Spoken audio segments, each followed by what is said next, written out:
I'm very disciplined. I write every day, and I write a poem in the morning, a morning poem, because I think discipline means being a disciple to something, not punishing yourself.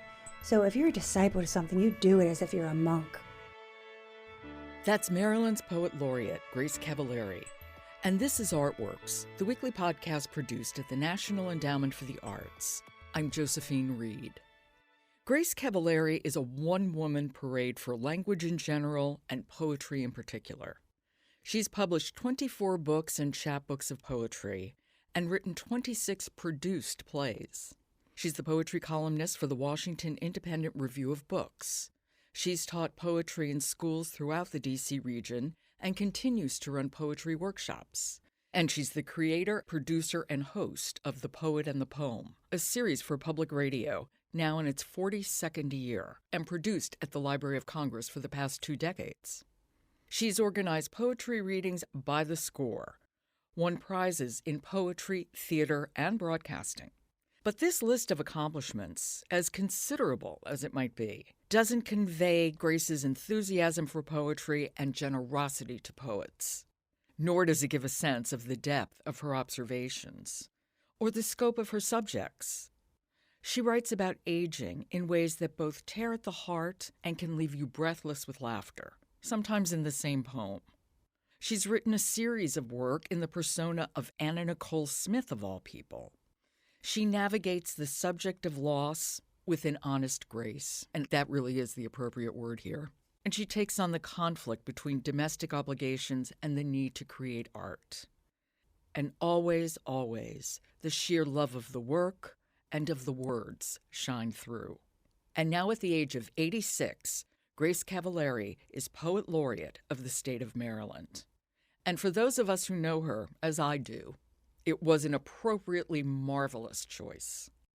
I sat down with Grace Cavalieri in her Annapolis home soon after she became Maryland's Poet Laureate, where she told me what the position entails.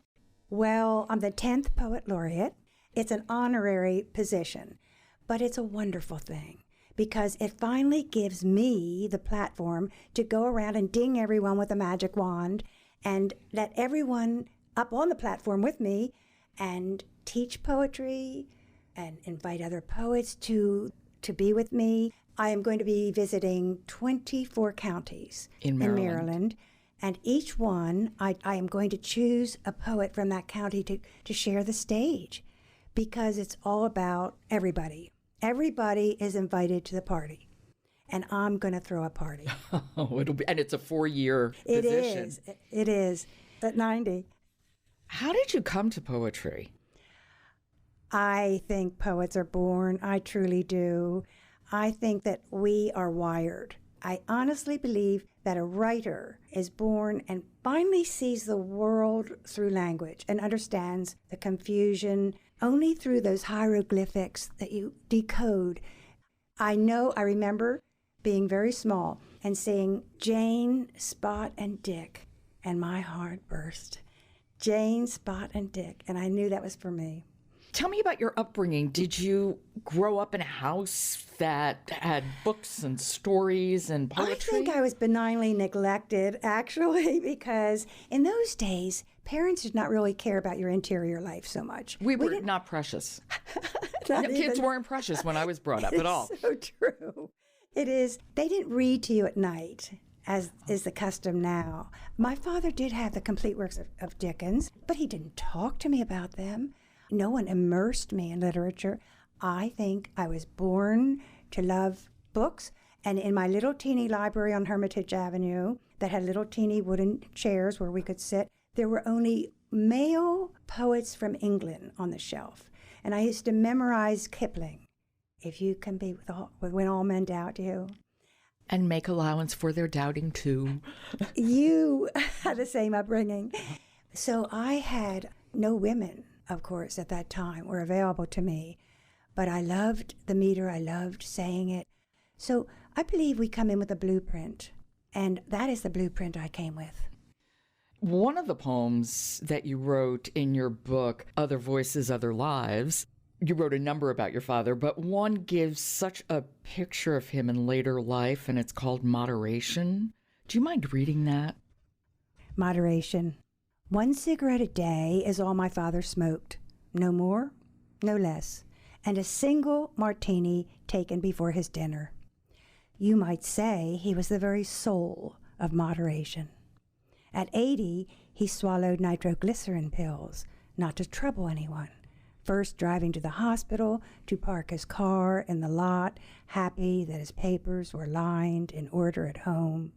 No inconvenience to family or neighbors, no stepping over the body. I feel that last moment as a loud sound written beneath his life, a bright, spectacular moment, somewhat like a whistle, his heart sounding like a whistle, blasting high and clear, a ship just docking from Italy, or a train at the crossing where he held my sister's hand on her way to music lessons, looking back at me on the porch, in the silence before the whistle. And that's moderation. What a picture of your father.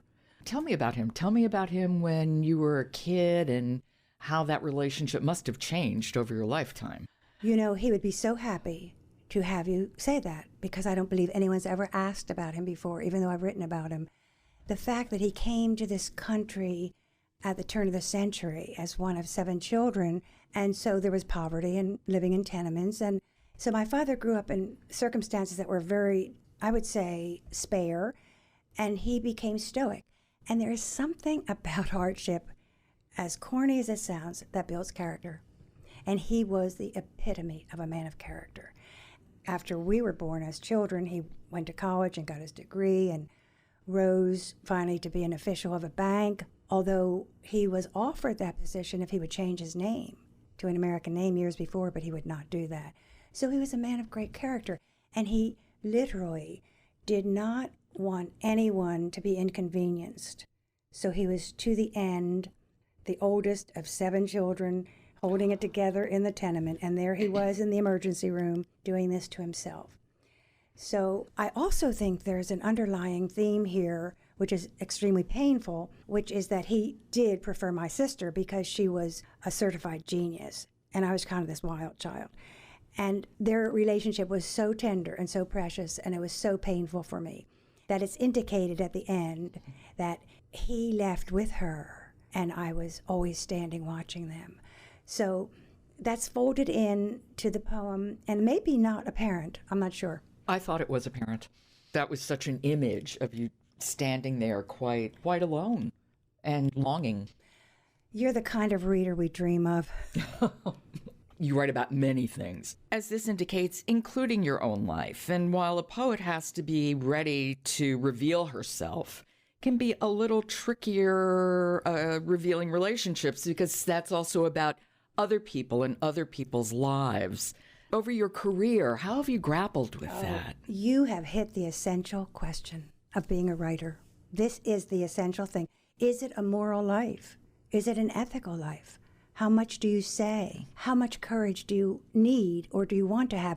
Now, when I teach writing, I teach courage. I don't teach language, because anyone has language. But I teach people to tell their truth. However, no art is worth a single person.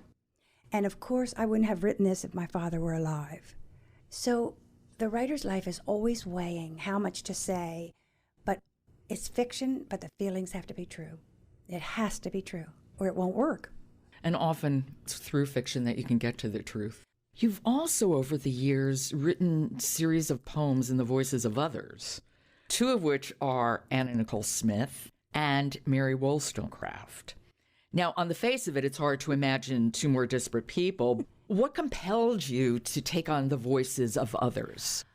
I wrote Anna Nicole Smith, and I loved her because everyone thought she was a train wreck. Remind us of who she was. Oh, yes. She was a guest model who did their jeans. She was a Playboy bunny. She was a blonde babe that the men filled with drugs and propped her up and made her a buffoon. And she had a dreadful life. She had her arm broken by her brother and raped by her father and disowned by her mother, and had a hateful story written about her after her death. She had a baby, and I saw on television when she was in the hospital, this beautiful woman with high cheekbones and no makeup. And I saw her vulnerability, and I knew what she could have been. I knew that no one had less of a network Even Jane Mansfield, even Judy Garland, no one had less than Anna Nicole Smith. So I wanted to vindicate her. And it got into me some kind of way. As Sterling Brown says of Ma Rainey, she just got into me some kind of way. And I wrote a play, and the play vindicates her. She really becomes a champion. And it was called Anna Nicole Blonde Glory. It was in New York, off Broadway. And Sandy the hurricane wiped it out after the opening, but it was still a wonderful thing to see. And then there was nothing to do but Mary Wollstonecraft, the first woman to write a serious book in English, argumentative prose, where others were writing fluffy things. So she also needed vindication because the men hated her and burned her in effigy for wanting education for women. So all of my stories are about women who want vindication. I wonder what's going on with me. There's a poem in the voice of Mary Wollstonecraft, Overheard Today. That's where Wollstonecraft overhears two women talking about her and her work. Will you read that poem? Well, Mary Wollstonecraft wrote The Vindication of the Rights of Women. So this is a story, I imagine. The book is historically accurate. It's based on her life. But the voice is my own because I thought that historians knew what she did, but I believed I knew what she felt. So these are my words about her life. And this is called Overheard Today. A vicious sound, famous lady with her book, telling us how to act. I could not hear the rest, and leaned in closer to the murmuring until she straightened, and then I saw she spoke of me, Mary Wollstonecraft. She held my book, Vindication, and shook it at her partner. My face flushed. Were it a man speaking, I would not crumble, but now I fear my dream is uninhabitable. All women are in danger unless we pick the bough from the trees ourselves. Yet a stranger was condemning me in a public place. Why not grant me the courtesy given male authors, saying it is controversial? Her fury ascends in my body. She said I made her quest for survival all the worse because I can read and write. Does that give me a masculine mind or just a mind? I love that. Or just a mind. What she went through. And she was interesting because she loved the men. And that's what gave me a great conflict for the play I wrote, Hyena in Petticoats, because she wanted their approval and she wanted to compete with her. Did not work. I think it's often easy to forget how recently it's been for women to be able to have a public artistic voice. And as you mentioned, you didn't even study women writers when you were in school. So can you just reflect a little bit on some of those obstacles that you faced? I think that I didn't even realize how hard it was when I was doing it. I believe that. I thought that's the way the life was. Mm-hmm. And I remember reading Anne Sexton and the first women that were really becoming public figures in the 50s. And of course, Sylvia Plath was a star, but she wasn't a very good example of having a fulfilled life. But I found the greatest deterrent in the theater because we were told that it would not get produced if you used language as men did. And so, of course, in the 60s, all of us went barreling ahead to write every four-letter word we could think of. I mean, I don't want to see any of my plays now from the 60s because we were just trying to push that envelope back strenuously to say, we're going to do this too. And so I have to say that the work I did in the 60s, I'm not proud of as far as theater pieces because it was a rant. We were trying to have our say. But as far as publications go, in the 60s, I started publishing. And my husband was very practical. He would say, it's like selling used cars. 1 in 8 will get accepted. So you have to send out 1 a day. And I did for a year, and it worked. 13 got accepted. Of course, in those days, no computer. I was using a typewriter, typing them over. But I see now those early magazines. I was one of 3 women in them. And I was teaching an anthology at Antioch of 600 pages, and there were only 3 women poets at that time. And that was 1970. But looking back, I realized that history was being made with me and my friends. Because as an obedient child in the 50s, little girls didn't even learn science and math in elementary school. So it was my lot. And being a child of Italian immigrants, you did not buck the program. So I accepted everything until finally all the sunshine came through, and I just took my piece of the action. Did you think of yourself as a playwright or as a poet or as a writer, or how did this work for you? Or are those categories dumb? Well, it's interesting because the critics who are critics of poetry will say, well, she's a playwright. And the theater critics say, well, she's a poet. So I don't get no respect. But they're also so different. Theater is so collaborative, and poetry less so. In the production, being a writer in theater, you're a little piece of the pie. And everyone can make it better or worse than it was. And I had one play put on that was as I wrote it. The others have all been made better or worse. So you just are a collaborative part of it, and you know that. But in poetry, nothing's at stake because there's no stall in the marketplace. Nobody wants it. You can write it, but that doesn't mean anyone has to read it. It is the most freeing, meditative part of my life. It is where I know who I am and finding out who I am as I go through the poem. It is truly an act of self-discovery. It is a very interior process. And if someone publishes it, that's wonderful. And if someone reads it, you can't believe your good luck because that's not why you write it. How do you begin a poem? Typically, is it with an image or a word, an idea? I do have ways of jump starting. And when I was teaching at Antioch and trying to imagine ways of getting people to write, I came upon ways of actually triggering them because I'm very disciplined. I write every day, and I write a poem in the morning, a morning poem, because I think discipline means being a disciple to something, not punishing yourself. So if you're a disciple to something, you do it as if you're a monk. And one way is language. Language will always lead you to the heart because your language is your source and is your heart. So that I can open a book and pick up 10 beautiful words and sprinkle them on a page. But because I chose those words, they are part of me, part of my DNA. And those words will speak to me, and I can make a poem out of them. I'm going to make you do it. I'm not a poet, but that's all right. That's good. There are certain words that I just love. I love the word Kandahar. It is the most beautiful word. I find it so evocative, for example. And the other word I like that is almost the polar opposite. I love the word Jeep. It's such a friendly little word, Jeep. I think you're a poet. Oh, yeah. We're gonna out you. We'll do it. Do poems tend to come quickly and then you hone the words, writing and rewriting, or is each word like giving birth? No, I'm pretty sloppy. Sometimes I write margin to margin. Sometimes I just put fragments together and cut and paste. And I don't have a classical background. That's a good thing. And I just feel, if you don't like it, so sue me.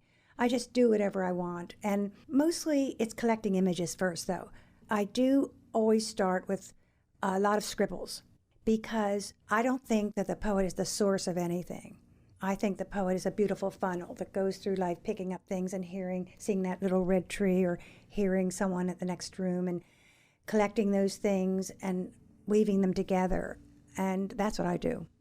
The poet is a noticer. The poet is someone who's always observing and listening. And that's why it's being fully alive. That's why being a poet is to be fully alive. As you've gotten older, has your poetry changed? Or what has changed in your poetry? I don't think it's gotten any better, frankly. They say the mellowed wine, but I look back at my first poems and I actually like them. I think I'm pretty much of a free spirit and I don't have a whole lot of stake in form, although I can do a sestina, I can do a villanelle, and I can teach them. I think it's very organic with me. And it seems that the same soul was there when I started writing in the 50s and the 60s, and the same spirit is in me now. And I don't think actually that grows up. It doesn't mature, I don't think. What do you find interesting about aging? I think that I love it when somebody says, really? you're still working? And I say, this is what 86 looks like. I work 12 hours a day. I love everything I do. And I'm starting a new chapter in my life. And this is what 86 looks like. And I like that. I like putting that out there. Has memory changed for you over time? I find the past extremely painful because it is past. Loss is my thing. I have a line that says, if you give up loss, what will you have left? I think it is the writer's tool in the toolbox. Loss is the greatest writer's tool, and memory is all about loss. And that's why I've embraced Buddhism so much, because it is really living in the present moment. And it has been a very big factor of my present life. I have just written a new book called Showboat, which finally closes the chapter of being a Navy wife for 25 years, which was very difficult and extremely painful. And I have waited this long to write about it. And it comes in images, it's just utterances, because it was so powerful for me. I couldn't even write a narrative line. So the whole book is just imagistic. And that is the way I can describe memory. It's just in images. And it is pointillistic, because that's what memory is. And it moves back and forth across time, because that's what memory is. I think it is the greatest gift we have. But for someone who's highly wired like I am, I have to control it like a wild beast. How did you find the time with your husband away so much and 4 daughters? How did you ever find the room and the time to write? I didn't really write very much when they were little. I would say, let's see, on Whidbey Island, he was gone 9 months, and it rained all the time. And I had 3 children and was pregnant with another. There are times in the day when you can't watch cartoons anymore. And there are times in the day when you do have a moment of solace. And that is the time that I would just say something on the page, because no one cared anyway. And I sent that manuscript to a wonderful woman who was in Canada, and she gave me reason to go on. That is why I want to pass the baton to every writer I know, because here I was, a Navy wife, like 30 or something, with this book of poems, and she said, I can't publish it, but I will send you to someone who will. Well, that particular book didn't get published, but do you know what that did to me? That gave me that kiss on the cheek that said, you are a real person, and I want to do that to everyone I meet. And I will. As you mentioned, you met your husband when you were at junior high school number 3. And he was a captain in the Navy, but then after he retired, he was an artist and was a sculptor. Would he be a sounding board for your work? Was it a collaboration in that way as well? I believe our arts are what kept us together. We were both artists. We were born artists. He became a naval aviator because he was skilled with the same hands that could make molten bronze. I mean, I came to the world as a writer, so we were always artists no matter what our roles were. And he read everything I wrote, and I was the greatest champion. I walked up 7th Avenue with his portfolio, showing all of his works to try to get him a gallery. Art kept us together. I think we would have kicked each other out long ago. It was the thing. It was what we had. You wrote a number of poems inspired by him, including one called Safety. Can you read that? I love that poem. I met my husband when I was in junior high school number 3, and he was so cute. And this is called Safety. When you were in the 9th grade and I was in the 7th, you were a crossing guard keeping order at junior high school number 3. No one was disobedient when you wore that wide yellow strap across your chest. No one bruised another, caused trouble, or so much as threw a stone. No one cracked a joke about you, a man in uniform. How did that yellow vest feed your soul to let you know someday you'd fly a plane just to feel the power of a strap across your chest? What liberation to know how to be in charge, strong and capable, flying through gunfire and lightning again and again to come back to me. Although we were young, you were 15 and I was 13. Since then, I've never known the world without you. Now, I must be 12. That's such a beautiful poem. True. That just gives just a sense of how profound that loss is. It's deep and it's wide. It's good that you could do that. That's poetry. Aren't I lucky to be able to write? Yeah. I wrote 3 books about him. I think I have to stop before I get morbid. It was a good and difficult life. But like all people who are creative, it was vivid and imaginative, tumultuous. And I wanted to feel every feeling in the world before I died, and I did. We have to talk at least briefly about The Poet and the Poem. Describe this show and tell me what you were thinking of when you created it. I can remember the day. I heard of a new station going on the air, and I had always felt, even before this time, that I could teach 20 in a classroom or 200 in a lecture hall. But what if I could get poetry to 200,000? This had always been in my mind. And when I heard about this, I went to the station manager, Greg Millard, and brought some poets with me and let them read out loud to him and said, we need poetry on the air. And he himself was a writer, which was good for me. And so we went on air in 1977. And that was WPFW. WPFW-FM in Washington, D.C. So from that time on, we had a weekly show. And The Poet and the Poem was on prime time. First time poetry had ever been on prime time. And that went on for 20 years, live on WPFW regionally. And then after 20 years, I took it to the Library of Congress, where I could finally get it national. And it's been there for 22 years. And who do you talk to and what do you talk about on The Poet and the Poem? I have heard every poet laureate of the United States since 1987 speak to me. And I have had every fledgling who wants to be a great poet speak to me. So I try to mix-match what's happening in the world of poetry. I have had at least 2,500 poets on air in 42 years because sometimes I had a bunch at a time. And that has been my hydration, my infusion, my life force, getting all that from them. In this age of miracle and wonder and a bombardment of information, and poetry is something that requires time, not just to write, but to read. You need to be in a quiet space for poetry. What advice do you have for people trying to just find the space and the time for poetry? You have asked not only a question about literature, but a serious cultural question, a very serious question. This is the problem of our time. And if ever we are going to keep our civilization, we have to answer this problem. Otherwise, we would just be people slogging through the mud of life. We are at a period of time where we are bombarded by every piece of information in every way. And I don't talk against electronics because I make my living that way. And I think it's beautiful to get something from one way to another place. I love that. But if we keep racing with the clock, we will lose. If you race with the clock, you will lose. So that is what Buddhism has taught me. And it is that the present moment cannot be impinged upon.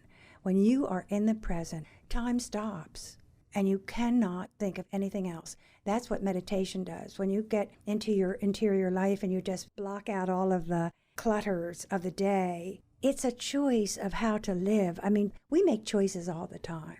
You have to make choices. And I am choosing in favor of myself. And that is the most selfish thing I've ever done, is to be a writer, because it means that no one can enter that space that you're in. And I cherish that. I make room for it. And I love it. I love finding out who I am. Well, this is just the perfect segue to the poem I was going to ask you to end with. Work is my secret lover. This poem is the truth. It's called Work is My Secret Lover. And it has an epigraph by Paul Zimmer that says, jazz men even refer to sex as work. Some primitive people believe that death is work. Work takes the palm of my hand to kiss in the middle of the night. It holds my wrist lightly and feels the pulse. Work is who you'll find me with when you tiptoe up the stairs and hear my footsteps through the shadows. You'll see me lift my arm to stretch and then lean down to put my head to it. Work threatened to die once for all that was left unsaid. So I took to it like a young bride flushed with excitement. Adultery too, yes, I admit it. On all the holidays when others gathered to the table, I was dreaming of it, making love to the movement of paper, the words from my lips, the feel of it. Sometimes when company came, I'd throw a tablecloth over my work and set the plates, and everyone acted as if nothing were visible, pretending I was the good hostess that I was. While on the Christmas tree, work waited patiently among ornaments gleaming like a groom. I am guilty as charged, for nothing else could buy my feelings, and why would I sell the only thing that ever loved me the way I loved back? But my beautiful, long-lasting, faithful lover, my friend who will never leave. That is a great summing up, and I think a great place to leave it. Grace, thank you so much, and I'm just so many congratulations, and I think Maryland is so lucky to have you as its Poet Laureate. You have fulfilled my life. Thank you.